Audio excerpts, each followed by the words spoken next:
Voice of America ने जो documentary बनाई है उसमें कुछ इंकशाफात हैं जो मैं आपके सामने रख देता हूँ।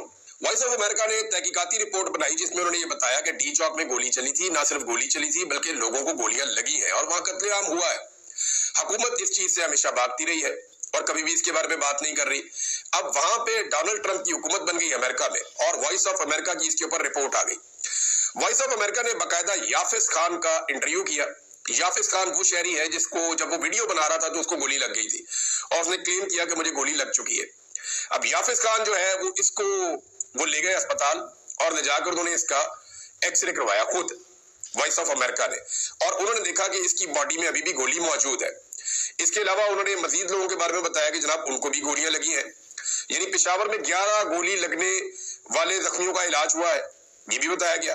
और साथ इस रिपोर्ट में ये भी बताया कि पिम्स और पॉली क्लिनिक अस्पताल ने तफसीलात फराहम करने से अभी फिर इनकार कर दिया है। तो ये वॉइस ऑफ अमेरिका की रिपोर्ट जो है ये बड़ी इंपॉर्टेंट है। इस वक्त आलमी सतह पे गवाहियां पहले भी आ रही थी, अभी भी गवाहियां आ रही है।